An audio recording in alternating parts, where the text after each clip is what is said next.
Hello, I'm Kendra, and this is Hooked by Happenstance Makes Monday, episode number 18, Ameliorable. Funny word this week, huh? Okay, let's discuss that. First of all, it has been 2 weeks since I've had a podcast, and that is because my computer died a very slow death, and then it just was done. And then we had to get a new one. So now I have a new computer, thus I can get the content out for you, and there will be much more content coming out this month because I have some bits and pieces to fill in and some new things I'd like to add. So, ameliorable. What does that mean? Ameliorable is the adjectival form of the verb ameliorate. It means to make or become better, more bearable, or more satisfactory. Improve. It is a word that originated in the 1760s. It came from the French forms of a Latin word, which basically is meliorate, with an A on the beginning. Anyways, a note about the usage of ameliorable is it's often used where alleviate is meant because it means to improve, not just to make it easier to bear something. So you have to fully improve it. And that is why I thought it was appropriate, because getting a new laptop has definitely improved my life as far as YouTubiness and that sort of thing goes, because I have a processor that can actually process. That helps. There were a few hiccups in there. I am using new video editing software, so there is definitely a bit of a learning curve as I figure things out and make it do all the things I want, but ultimately I think I have a lot more capabilities and options. Today I also wanted to note that it is crazy windy outside, and that has me like super on edge anxiety-wise, so if I'm a little weird, that's the reason. You also might hear the fan because I have the door closed because the dishwasher's running, but it was just, I was baking in here, so fan on because we can't open the windows because I would blow away. So let's move on to what is on my hook. I really did not do a whole lot of crocheting in the last 2 weeks. I kind of felt like I wasn't doing a lot, but then when I went to make my list for this, I really have not done very much. I spent a lot of time cross-stitching. I finished 2 cross-stitch projects and made significant progress on a 3rd, and I have canned so much stuff. So I have been very busy on things that are crafted, but I have not necessarily been busy crocheting. But I shall show you the crochet work I did get done. So one day I got it in my head that I should really make the second curtain for this room. So the edging for cat-friendly curtain number 2 is done. Here it is. It is made out of Bernat Handicrafter in the gray color. And I already have one done, obviously, because one of my windows has a completed curtain. I just need to sew the curtain portion and sew this on it, which I will do probably this week sometime, because I have my sewing space all re-cleared out. You may also notice that I have rearranged my office, so I am now standing on the opposite side of the room than I used to stand when I film these things. So I now have a better, I think, bigger working space for my sewing, which, you know, is good when you make bags. Next thing that is on my hook is to go with these. I got a new pair of wireless headphones because, well, the wires were hanging me up with things like VKNs and trying to sew or crochet while I was listening to audiobooks. So I got some wireless ones, and I love the pinkness of them, mostly because then I can't lose them, because black headphones just get lost in the abyss. But I do not like this white part. White is not really my favorite color, or a color I like basically at all. So I wanted to do something about that. So I am using this, which is, let's see, it's Karen Simply Soft Party. This is the violet variegated color, and this is the silver version of the same thing. I believe that the wrapper is in this ball somewhere, but it might have fallen out.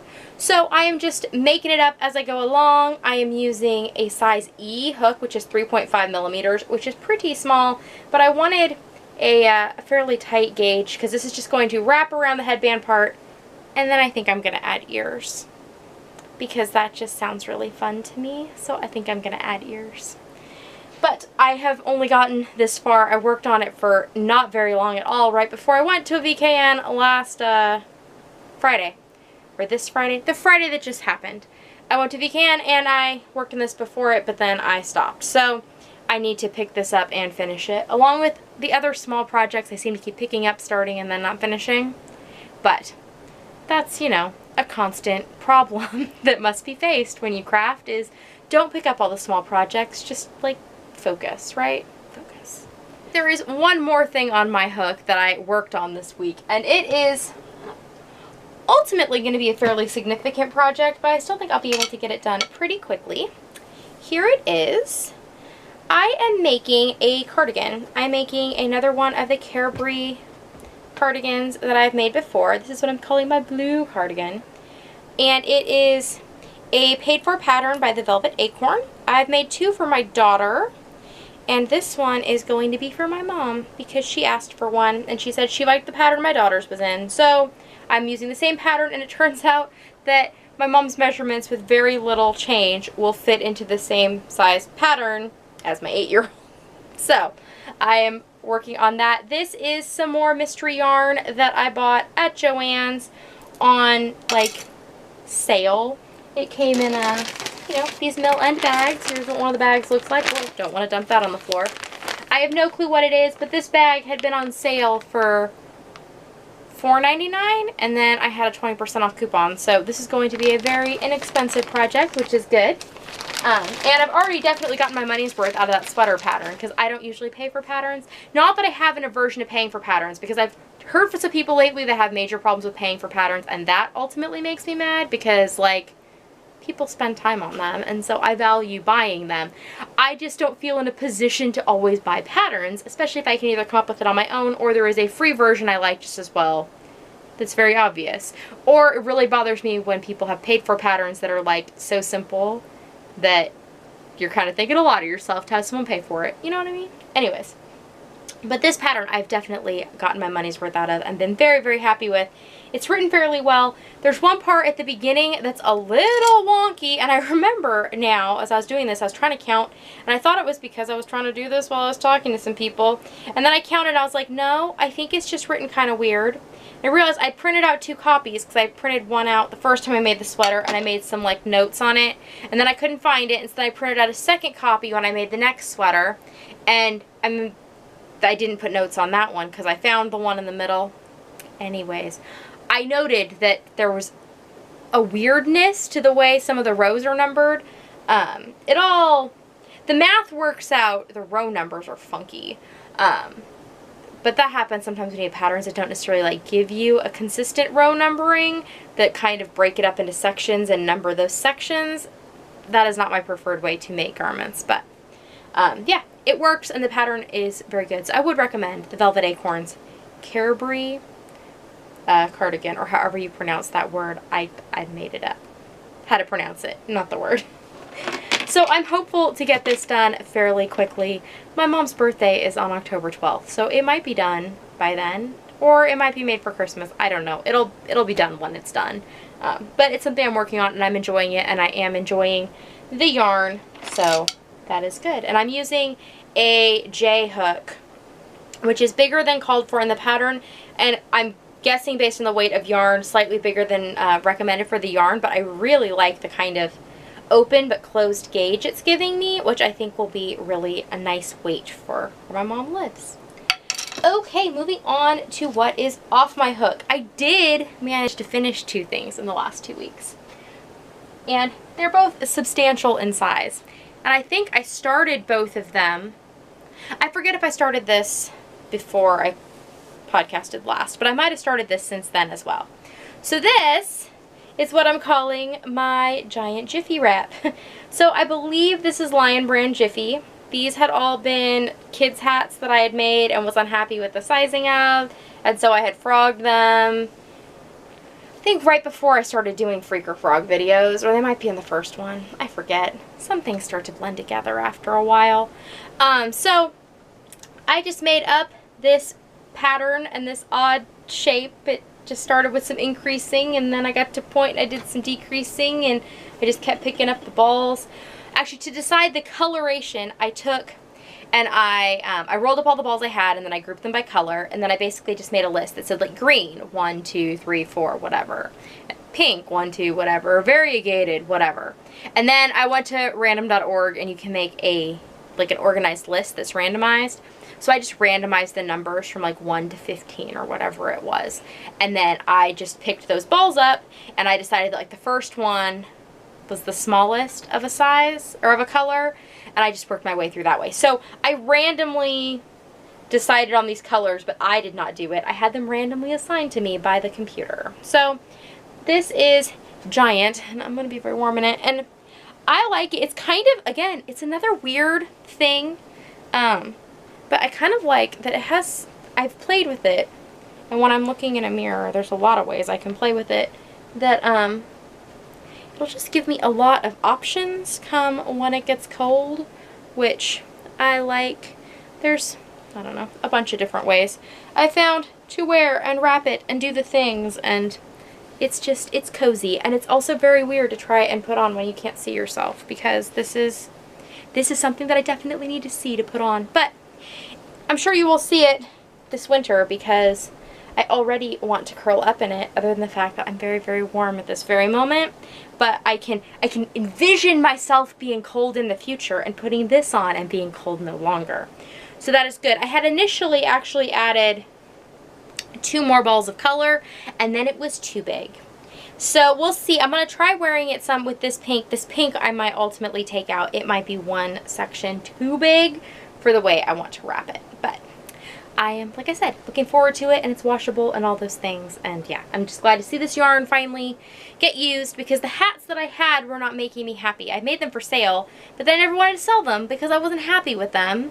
I didn't even want to like donate them somewhere because I wasn't happy with them. So I took them apart, because what's the point of having something you made and just like keeping it when you won't use it because you don't like it? That's just dumb. So I decided to stop being dumb and instead make this beautiful clip. The other thing that I made in the last, I think I made this in the last week or so. This is based on the Who's My Cutie blanket, which is a free pattern from Red Heart, which has like an owl on it and a like a branch. So basically it's just a circular pattern. So when I made the chrysanthemum shawl, that was like a retry of something I'd made when I first started crocheting that just didn't turn out, and I wanted to like prove I could do it. Well, one of the next projects I tried making was the Who's My Cutie blanket by Red Heart. But I tried using Bernat Baby Sport, which, hello, is a different weight of yarn because it was made for worsted, and I was trying to use sport, so that alone made a difference, and I didn't understand gauge, and I didn't understand the necessity of counting or using a marker, or just, yeah. I made multiple mistakes because I just didn't know what I was doing. And I've since like frogged / just thrown away the initial blanket piece that I had made. And that was several years ago, like 3 or 4 years ago. 3, I guess it wouldn't be 4, like 3 years ago. Because yeah, it was like one of the very first things I tried making. But I've always wanted to try the pattern again. I never really had the desire to make one with the full owl on it, just because the way that they do their owl, I'm not sure it's exactly what I'd be interested in. But I started this. I used their increasing pattern, and basically their blanket uses a blanket that looks like this as your base, and this center circle would be made out of one color, and then it gives you instructions for how to make their striping progression. I did not follow that portion. But then the center becomes your owl, and then you build a branch and like eyes and a whole thing off it. So this is my version. The middle is Premier Yarn Sweet Roll in a colorway that I will put on the screen because I don't remember it off the top of my head. But I do have the label. It's sitting next to the computer in the other room. Then I put in this, which is Red Heart Super Saver in the green tones, variegated colorway. And then this is a darker green Super Saver that I've had in stash forever and have not had a label for probably almost as long as since I made this blanket the first time. Then I switched and did Tea Leaf out of Super Saver. Then this is Aran Fleck, and this is an entire skein of Aran Fleck, plus I had a ball left in my like large scrap bin. So I added that in too, and then I ended with some more of the green tones. So it turned out to be a really nice size. I was initially going for like a baby blanket, but those aren't always the most useful long term, like a tiny one. And this one, when I sit in a chair and like put it in my lap, it goes all the way down to my toes. So I think that is a very usable size. It would be a good couch blanket, or I mean definitely a baby blanket, because personally I liked having something a little bigger with my kids, both because give them a little more space to play on, and then it made it more useful in the long term that they could continue to use it as they got bigger. So I'm very happy with how this turned out. The stitches turned out really nice and even, and I'm just happy with it, which is good. And this also used a J-hook. I've been using a J-hook a lot lately, which, I mean, used to be my happy place, but I've kind of been using a K lately, so I don't know. We'll see, but it was nice. I enjoyed it, and I'm glad to have it done and have something off my hook, because, you know, it didn't feel like I accomplished much. It doesn't feel like it's been 2 weeks because there just hasn't been a lot of accomplishing happening. I got smarter this week. The last 2 times I've gotten my video cut off when I went to tell you about the We Hook Wednesday pouches because I didn't pay attention to time, but I'm smarter this time, or I just got sick of messing up. Speaking of messing up, last video I showed you the pocket for week 17 and I showed you the wrong one. This is week 17's pocket that I completed. So this is what week 17 should look like. Also, I completed the week 18 pocket, which went up on the channel. However, the stitch by stitch video has not gone up yet. Number one, I have not filmed it because when my computer went down, I kind of quit filming things because I found it very discouraging, not knowing when I was going to be able to post them. So I need to catch up on that, which I will this week. But this is the one from the overview video, and it has this nice little edging here. It's made in lavender, Red Heart Super Saver. I really like this. I do like this current like line of the pockets. Number 18 through 21, I really like this size, like the width that they are and the size. They're a little more substantial, which means they are a bit more of a yarn and a time commitment, but I feel like they're somewhat more useful for like larger items, or that you could put a few little things in here. So that is pocket number 18. Now, I did not actually film or post pocket number 19 because, again, the computer was not working on Wednesday. But here is pocket number 19, made out of soft navy in the Red Heart Super Saver as well. And as you can see, here I'll hold it up so you can see the detail a little better. It has this little edging on it. So this will also be going up this week, both of its videos, probably before Wednesday, and then Wednesday, week 20's pocket will come out. So we will stay on track to be done by American Thanksgiving. So there is that. And that is all the strung out stuff I did. I did not work on my scrap stash blanket, I don't think. I didn't do a lot of hooking. But I did make, here, I'll just show you briefly, but I'm not going to talk about them. I did make 2 cross stitches. So that's a thing I did. That's where all my time went. Like I said, keep an eye on the channel all month. There will be a lot of videos. I plan to have a Yarn Tales video coming out on Thursday because I did finish reading another book. Whoop, whoop. I also plan to have another Freaker Frog coming out this week. Like I said, the We Hook Wednesday videos. And I have restocked on zippers and interfacing, and I already had all the fabric I bought in California. So coming up next week, there will be an update in the Hooked by Happenstance shop on Etsy. So there'll be more project bags that come in with more fall and other assorted themes. So you can keep your eye out for that. Follow me on Instagram at HookedByHappenstance. I will let you know when the Etsy update goes up. That's the best place to find out about those things. Otherwise, a little sporadic about posting on Etsy. Not Etsy. Other than that, I can be a little bit sporadic about posting on Instagram, but that's just the way it is. I never know people want to see on Instagram.